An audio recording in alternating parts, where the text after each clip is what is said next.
Dito ako guys sa garden ko, kukuha ako ng gulay. Meron pa natira dito na pang soup. Ayan, meron pa dito ay ito.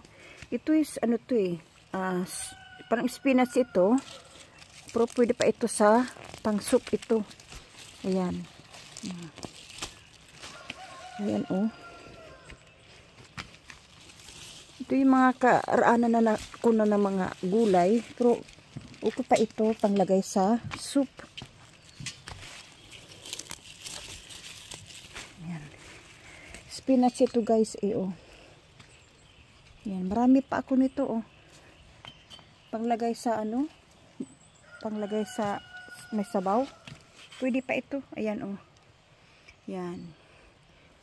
Ano kasi ako guys ng isda. Nagsabaw ako ng isda.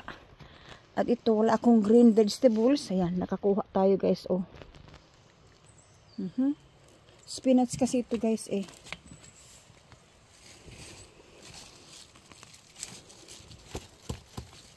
Ayan. Okay na ito, oh. Ayan. Tayong pang, ano sa ating sabaw na isda. Diba? Ayan.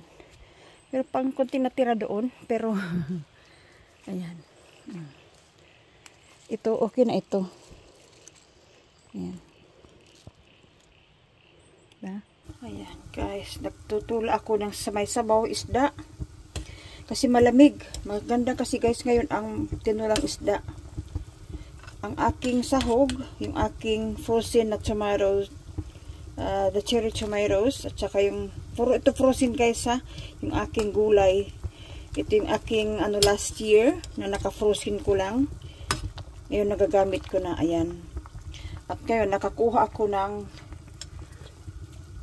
pa ako ng green sa aking garden.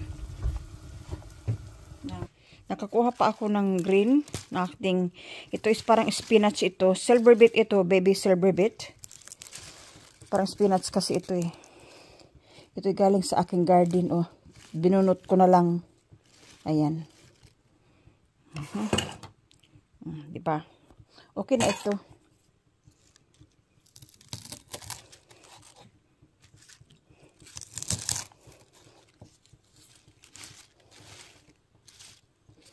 Hugasan lang natin ito kaya may maraming ano, putik or lupa dahil galing ito sa aking garden.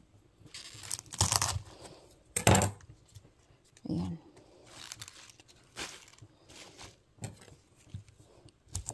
Ang mga kulamaan na ito guys, last year pa ito pero okay pa man. Eatable pa siya. Ayan. Hugasan lang ito, tapos ilalagay ko doon sa aking may sabaw.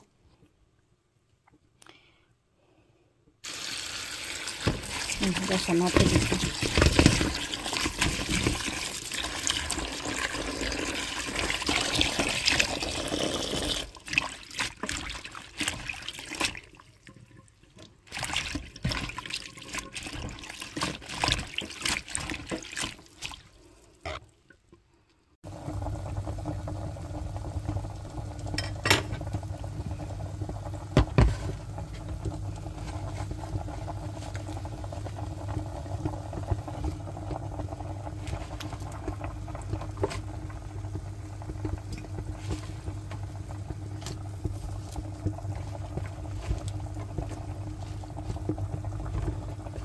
Lagay ko na yung gulay ko.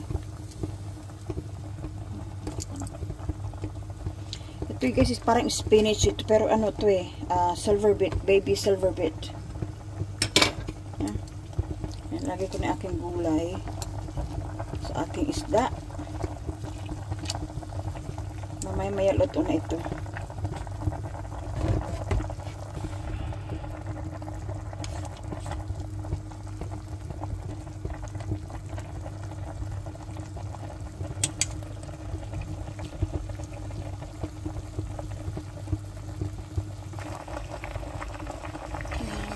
Guys, ang ating ulam.